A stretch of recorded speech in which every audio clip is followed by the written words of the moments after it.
Գյուրջան Կասկադ, հասանելի բնակարաններ 65 ամիս մարման ժամկետով։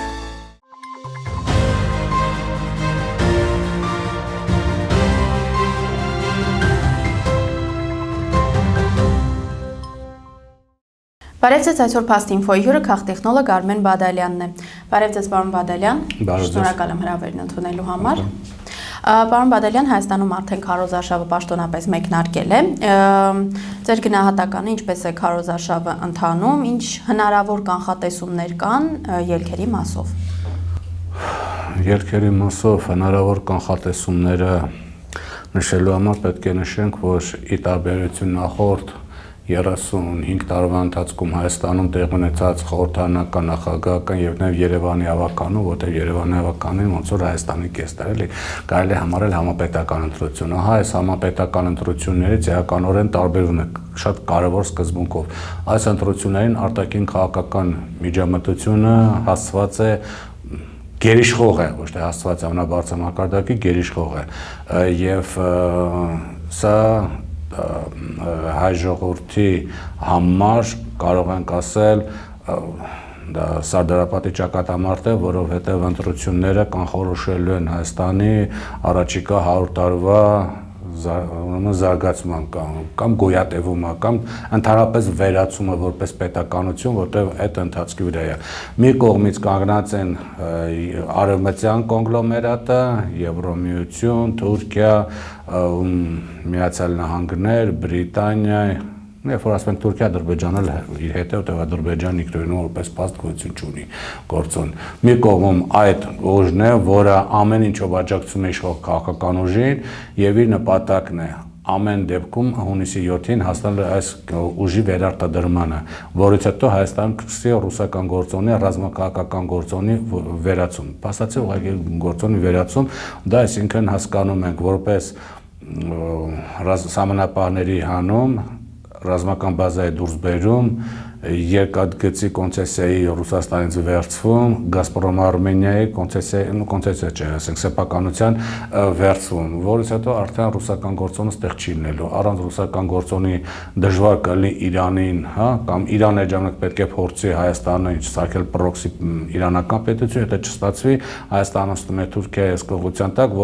որի հետ դաշնակցած Եվրոմիությունը հասնում է իր նպատակին, այսինքն մի հատ մեծ տարածաշրջան, որը հարավ-արևելյան Եվրոպայից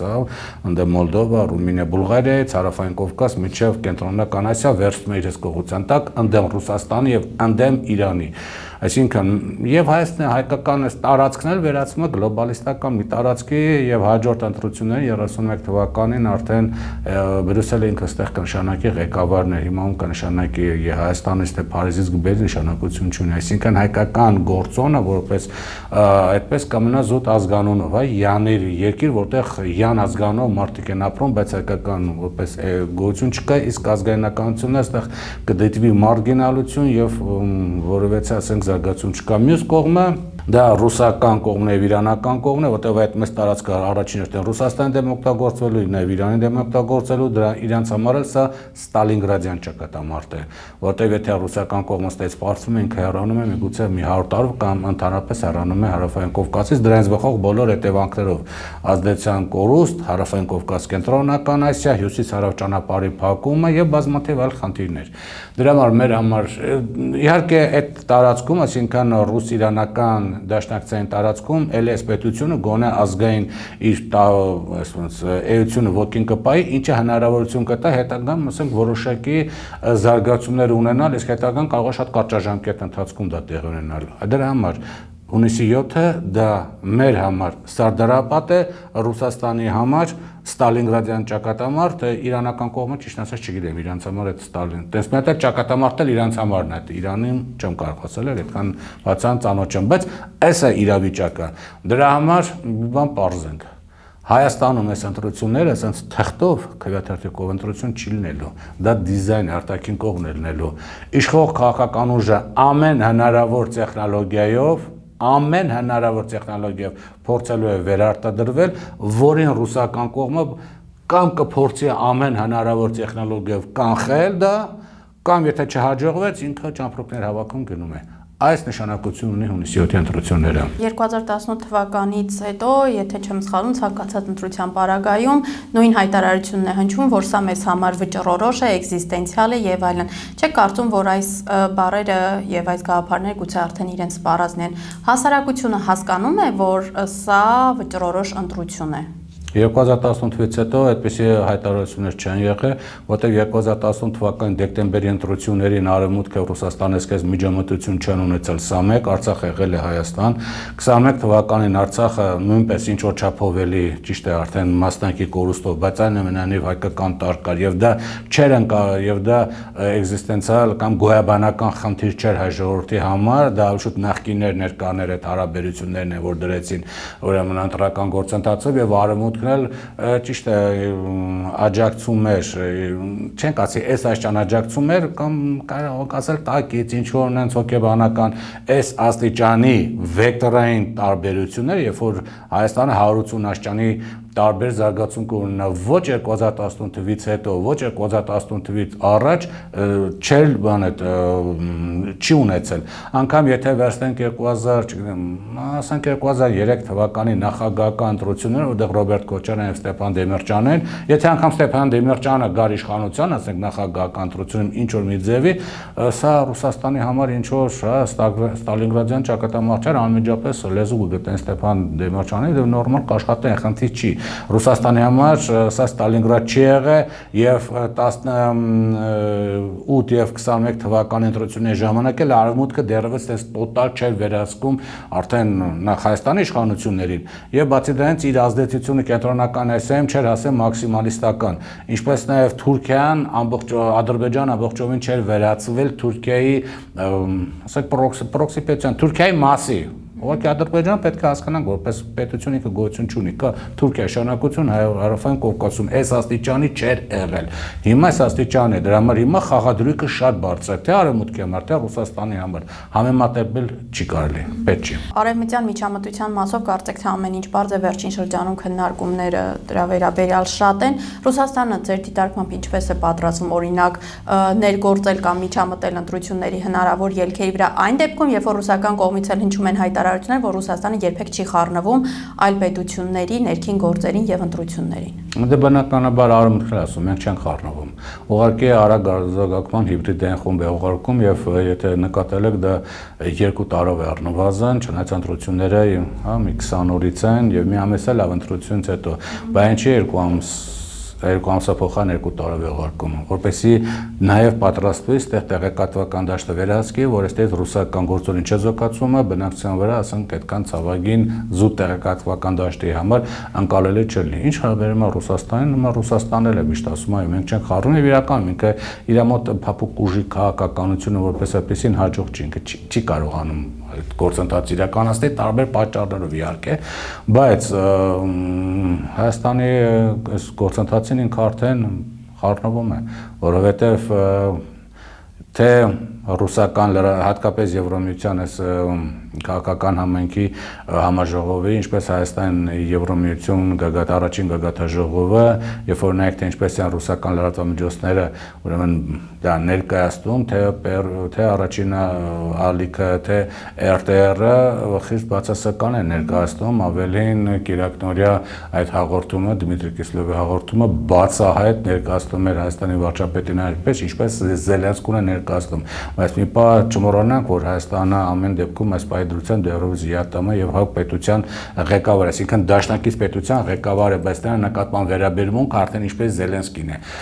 որտեղ Արևմուտքը Զելենսկին բերեց հատուկ դրա համար, որ ցույց տա, որ Հայաստանի իշխանությունը արդեն մեր թիմից է, այսինքն տեղեկատվական միջամտությունը արդեն կա, սա մեկ, այնպես չի, որ չի խառնվում, այդ հաղորդումները կարող է ընկալվել որպես բացահայտ, որտեղ մարդիկ նայում են ռուսական ալիքներ, սա մեկ։ Երկրորդ, արդեն նշում եմ, որ ընտրություն կատարիր, հա, վերջին մայիսին հարցազրույցի ժամանակ, երբ որ այսպես ոչ պատահաբար հարց տվեցին Պուտինի Փաշինյանի քաղաքականության մասին, նա ինչ նշեց, գնացեք հանրաքվե արեք եւ չմոռանանք, որ հունիսի մայիսի 26-27-ին ԵԱՏՄ-ի նիստն է լինելու, որտեղ վարչապետը ասաց ինքը չի գնալու, չի բացառում, որ կարող է մեկ էլ տեսար այդ նիստի ժամանակ որոշում կայացնեն, որ հունիսի 1-ին կասեցնում են Հայաստանի անդամակցությունը ԵԱՏՄ-ի միջև Հայաստան ընտրություն կատարի, որտեղ Հայաստանը ասում է մենք ընտրություն կկատարենք, երբ որ ժամանակը գա, Ռուսաստանը ասում է չէ, այսինքն դու իմ մոտ մնալու ես այնքան այդ միության մեջ, միջի ինչքան քեզ ձեռ է տալի, հետո ասել ես ինձ հաջողություն գնացի, չէ, գնում ես հիմա գնայի։ Պետք է հասկանանք, Ռուսաստանը չի ճնշում, որ Հայաստանը մնա ԵԱՏՄ-ի մեջ։ Ուզում ես գնա, հենց հիմա եկած գնա, քեզի վճռ զորո չի բռնում, Հայաստանի դերն էլ այդ ԵԱՏՄ-ը մնաց չէ, որ հենց խիստ կարևոր նշանակություն ունի։ Ռուսաստանն ուղղակի պետք է որ հայկական շլագբաում, ինքը հասկանում է Հայաստանը գնալու շլագբաումը անցնում արևմուտքին, այս ամբողջ տարածքն է անցնում, ուրեմն արևմուտքի հսկողության տակ մեծ մաս անցել է, այսինքն արդեն խանգարող հանգամանք չկա, դրա մենք կարող ասել գնա։ Ինչ կարող է անել, կարող է ուղղակի տնտեսական հունիսի 1-ից համարել, որ Հայաստանը ԵԱՏՄ-ի անդամ պետություն չի, դա նշանակում է գազի գինը միանգամից բարձրացնում է եւ փողն կանխիկ է վերցնում։ Իսկ դա նշանակում է 6-ից 7 անգամ գազի գինը բարձրացնում է։ Այսինքն դա տնտեսության վրա ինչպես է ազդում, հացը գնում է, հա, ասենք այն մտնակաշır խոսքի օրինակ 200 դրամ է, բարձրանում է գինը 6 անգամ, դու արդեն հաջորդ օրվանից այդ նույն հացը առնում ես 1200 դրամ։ Դաստամ թոշակառուները կամ մյուսները, որոնք որ պաշտպանում են իշխող քաղաքական ուժին, քանի որ կարող է զուտ հաց առնել 1200 դրամանոց մեկ հացը կամ բոլոր ապրանքները, որ բարձրանա 6-ից 7 անգամ։ Դու չես կարող վարչական ռեսուրսով կանխես, ասենք, որ ասես մի բարձրացրու, հա, լավ, մի քան գազը որ փակվեց, ինչ ես անելու, մարդիկ տանը, ասենք, գազ են, չէ, կալունկաները, որ ասենք լողանում են, տակջուր են անում, բա որ այդ գազը փակվեց, ինչ ես անելու։ Այսինքն իրենք կարող են դա անել։ Կանեն թե չեն արի, չեմ կարող ասել, բայց իրենք կարող են դա անել։ Դա նշանակում է խառնվել ներքին գործեն, այսինքն իրենք ունեն լծակներ ազդելու։ Հիմա ինչ, բայց այդտեղ մի բան պետք է հասկանանք, որ դա էլ է դեպ ասենք ուժային տարբերակի այսպես տեխնոլոգիաներից մեկը։ Հիմա ինչ հաջողություն կունենա չեմ կարող ասել, ուղղակի իրենք շատ լավ հասկանում են արդեն եւ բոլոր իրենց Telegram անալիքներն գրում են, որ եթե մնաց իրենց բազան ստեղից դուրս է գալի, արդեն խնդիր չկա, վերջ, իրենք հեռանում են միշտ Հայաստանից։ Հիմա ինչ հաջողություն կունենա իրենց միջամտությունը չեմ կարող ասել, բայց դա խնդիրը դրած, որ միջամտությանը եթե տեղ ունեցավ, ԿՊ-ն որպես կառույց պետք է ուղղակի արդեն կվերանա եթե չկա Նիկոլ Փաշինյանը որպես վարչապետ, ԿՊ-ի մարդ չկա, իրանք արդեն կորոշեն Հայաստանի վարչապետ ով լինելու։ Այսինքն, այս ճակատագրական բանն էլ իրանց համար, թե իրանց համար, թե արևմուտքի համար, դա համար խաղադրույքը շատ մեծ է եւ բոլոր այն հույսերը, որ մենք զուտ թղթով պետք է ինչ-որ ընտրություն կատարենք, այդպես չի լինի։ Թղթային մասը կպահպանվի։ Մարդիկ պետք է գնան քվեարկության, պարտադիր, սա ուղղակի բոլորի գործը որ պարտադիր 15 րոպե գնան քվեարկության, բայց այդ պահը, ասենք, կարևորը ոչ այնքան քվեարկելը, ինչքան ձայների հաշվան գործընթացն է։ Այստեղ կարող է շատ ուրեմն խնդիրներ տեղ ունենալ։ Շատ լավ, իսկ այդ խնդիրներից ինչպես պետք է խուսափել, ինչ պետք է անի ընդդիմությունը, ինչպես պետք է տեր կանգնի իր ձայներին։ Առաջին վստահ հանձնաժողովներն վստահելի մարդիկ ունենա, որ չառնեն, որտեղ հանձնաժողովի ընդդիմադիր անդամներին ուղղակի կարող են առնեն, կարող են սպառնան, պետք է անես մարտելի, որոնց չկարողանա սպառնալ, պետք է չեզոքաստի կրիմինալի դերը, պետք է, որտեղ հիմա հեծը իրանց ձեռքն է, իշխանությունը կարող լույսեր անջատեն, հա, քվեատուփերը, ինչպես նախկին, հա, այսպես ասենք, ժամանակահատվածում իրականացվել են քվեատուփերի գողություն, լցոնումներ, այսինքն իշխող քաղաքական ուժը ինքը չունի այն վարկանիշը, որ հանգիստ, հա, ոնց որ 18 թվականին թղթով ինքը, այսպես ասենք, հաղթեց։ Հիմա այդ վարկանիշը ինքը չունի։ Այդ նշանակում է ինքը պետք է դիմի բոլոր հնարավոր քայլերի։ Իսկ այն ուժերը, որոնք իր դեմ կանգնած են, իրենք ժամանակին այդ բոլոր բաներին, քայլերին դիմել են։ Եվ բնականաբար գիտեն ինչ քայլեր կարող են լինել։ Դրա համար պետք է ուղղակի այդ ամբողջ գործընթացը փորձեն արկախել։ Եվ ոչ միայն մենակ, այլև դրսի աջակցությամբ մենակ դժվար է կարողանան, որովհետև ասեն կրիմինալին բան զսպելու համար դու պետք է ռուսական կրիմինալի միջոցով Հայաստանի կրիմինալին իր տեղը ցույց տաս, որ կրիմինալը չմտնի ընտրատեղամաս եւ ուժով բան չանի, գործողություն չանի, որտեվ կարող են շատ հանգիստ ընտրատեղամասերում, որտեվ ընտրակեղծիքների հետ ինդուս բան է, համակարգը շատ մեծ է։ Այնտեղ այնքան բաներ կան, դիտորդներ, վստահված անձիկ, հանձնաժողովի անդամներ, ոստիկանություն, համատիրություններ, մի խոսքով մեծ տարբեր ինստիտուտներ աշխատում են այդ որտեղ միշտ տենց է եղել 95 թվականից սկսած այդ ինդուստրիան մեծ ուրեմն աշխատել է։ Դու պետք է այդ ինդուստրիան, երբ որ գիտես ոնց աշխատում, արկախես դրա աշխատանքը։ Շատ լավ, իսկ ինչ հնարավոր զարգացումներ կարող են լինել արդեն ընտրություններից հետո կանխատեսում են հետընտրական բողոքի ակցիաներ գուցե կամ դրանք օգուտ կտան թե ոչ։ Չէ, բողոքի ակցիաները երբեք օգուտ չեն տալիս, երբեք, որովհետև ցույց է տալիս, որ մարդիկ երկու օր բողոքում գնում են բողոքի ակցիան, որպեսզի օգուտ տա, դու պետք է կոպիտացած մարդկանց խթանես, որպեսզի նրանք կարողանան դուրս գալ, խթանման ինչ գործողություն կլինի, որտեղ ոստիկանությունը ամենամենանիվ ունի համապատասխան ուժեր եւ միշտ էլ ջարդել է բողոքի ակցիաները, այնպես որ բողոքի ակցիաները ոչի բան չեն տալու։ Հավանականությունը, այսպես, որ մինչև հունիսի 7-ը փոխվի իշխող քաղաքական ուժը, դա ավելի շատ է, ավելի հեշտ է, ոչ թե շատ է հավանականությունը, ավելի հեշտ է դրան հասնել, քան հունիսի 7-ից հետո, որտեղ հունիսի 7-ից հետո արդեն լուրջ խնդիրներ կան, բայց դա արդեն հունիսի 7-ից հետո կներկայացնեմ, ինչ խնդիրներ կծագեն, եթե իշխող քաղաքական ուժը վերարտադրվի։ Իսկ հիմա կարող ենք մենակ ասել, որ խաղադրույքը շատ բարձր է, շատ բարձր դրված։ Պարոն Բադալյան, իսկ ինչ գործիքակազմ է կիրառվում ընտրողի վրա ազդելու համար, ինչ նոր գործիքակազմ, որ օրինակ նախկինում չի կիրառվել։ Հակառակը, իսկ ասել, որ ընտրությունները երբ որ նայում ես, այն տպավորությունը ոնց որ 90-ական թվականների քարոզարշավ է գնում, ընդհակառակը ոչ մի նոր գործիքակազմ, որպես այդպեսին չկա։ Հա, մեկ ինչ որ կան, այս TikTok-ում են, ասենք, ինչ որ շա կամ արհեստական բանականության ինչ որ տես բաներ են ստեղծում TikTok-ային, բայց ասել, որ դա ինչ որ ազդեցություն է թողում, չի ասի։ Ընդհակառակը զարգացում որպես այդպեսին զուտ տակտիկական մակարդակով, տեխնոլոգիական մակարդակով չէ, շատ բան է, հետամնաց քարոզարշավ է, շատ հետամնաց։ Վերջին շրջանում անընդհատ նախկին ներկա հատկապես այս բանավեճերի համատեքստում երրորդ ուժի փնտրտուքներն էին, հասարակությունը ասում էր այլ ընտրանք ենք ուզում տեսնել։ Ի վերջո ունենք 3 հիմնական ընդդիմադիր ուժեր՝ Սամվել Կարապետյանի, Ռոբերտ Քոչարյանի եւ Գագիկ Ծառուկյանի գլխավորությամբ, օրինակ ձեր դիտարկմամբ այս ուժերը կկարողանան թեկուզ ընտրություններից հետո համաձայնության գալ թեկուզ կոալիցիայի դաշինքի միջոցով։ Նայեք, այս պահի դրությամբ հələ դնենք մի կողմ, եթե ազնիվ արդար ընտրություն է լինում, որին ես իհարկե չեմ հավատում, բայց այս պահի դրությամբ խորհրդային անցնեն միանշանակ քաղաքացիական պայմանագիր կուսակցությունը, ուժեղ Հայաստան դաշինքը եւ Բարգավաճ Հայաստան կուսակցությունը գումարած 3 ուժել հավանականություն ունեն անցնելու երկու ուժ ավելի ճիշտ ասենք, դա ազգային ժողովրդավարական BVR, շատ հավանական է, որ եթե իր քարոզարշավը որոշակի շեշտադրումներ փոխի, նա 4%-ը միանշանակ անցնում է, հավանական 4%-ը անցնողների թվում կարող է լինել Հանրապետություն կուսակցությունը եւ եթե հանրապետականներ աշխատեն, հա միասնության թևերը կարող են նույնպես ուրեմն տակից աշխատեն հօգուտ իրանց տեխնացուն ուրեմն կարող է անցնել 4%, այսինքն նրանք հաստատ են անցնում, սրանք հավանական է որ կանցնեն։ Հիմա խնդիրը կայանում է նրանում, որ իհարկե, եթե, այսպես ասենք, եթե չհաջողվի այդ իշխանությունը ուժային տարբերակով պահել իշխանությունը, այսինքն վերարտադրվել, ապա բնականաբար այն 3 ուժերը ստանում են խորհրդային մեծամասնություն ու միանշանակ դաշինք են կնքում առանց որևէ կասկած ունենալու։ Եվ ով է լինելու վարչապետը, կասեմ հունիսի 7-ից հետո։ Նիկոլ Փաշինյանը ռեպրեսիաներ է կիրառում, մենք հիմա խոսում ենք, որ հնարավոր է 3 ուժեր անցնեն խորհրդային կազմեն դաշինք եւ արդեն իրենք կառաջադրեն իրենց վարչապետին։ Ձեր դիտարկմամբ Նիկոլ Փաշինյանը թույլ կտա եւ այդ ռեպրեսիաները չեն հասնի իրենց մաքսիմում գագաթնակետին եւ այս դեպքում հաշվի առնելով, որ ընդդիմադիր ուժերը չունեն որևէ քաղաքական լծակներ գործընթացների վրա ազդելու, ինչպես կարող են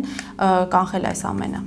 Իրանք չեն կարող, դրա համար եմ ասում, ռուսական տարբերակը կողմը եթե կարողացավ կանխել, աջակցելով այդ 3 ուժերին, ուրեմն իշխող քաղաքական ուժը չի կարող ռեպրեսիաների եւ մյուս մեթոդներով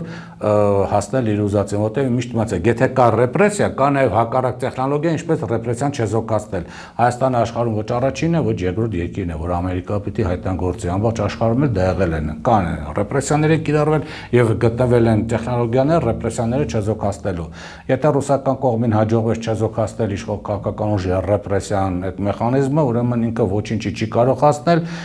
Երեք արդեն այդ ուժերը կգան իշխանության, իրենց վարչապետ տեխնացիով, ԿՊ-ն ուղարկի լուծարվելու է, ԿՊ-ի մեծ մասը, ղեկավար մասը առնվազն փախչելու է Հայաստանից, հիմա կբռնվեն թե չեն բռնվի, այնտեղ ինչ իրանց հետ կլինի դժվար է ասել, բայց այս ԿՊ-ն էլ մի օր հետո լուծարվելու է, ուղղակի գնացքան ժողովում անգամ ԿՊ-ական կարող է չմնա, կամ ձևի համար մի երկու հոգի մնան թե չմնան, որովհետև այստեղ դրված է խնդիր։ Էլ եմ ասում, մի դիտարկեք խնդիրը, որպես Շվեյցարիայում, Դանիայում, չգիտեմ, Չեխիայում կամ այլ երկրներում անցկացնող թղթի ընտրություններ։ Չէ, այստեղ խաղադրույքները ավելի բարձր, քան զուտ դեմոկրատիան։ Այո, իշխող քաղաքական ուժը ցանկացած տեխնոլոգիական գործընթացով, իմ կարծիքով, ցանկացած տեխնոլոգիական տեսակետից ցանկացած տեխնոլոգիա պետք է փորձի վերարտադրվել։ Հիմա իրանալ պետք է ցանկացած տեխնոլոգիան, ելի իմ կարծիքով ենթադրում եմ, կարող են պետք է փորձեն թույլ չտա վերարտադրվելու, որովհետև խաղադրույքը կրկնում շատ բարձր է, սա սովորական ընտրություններ չեն, որ ընդամենը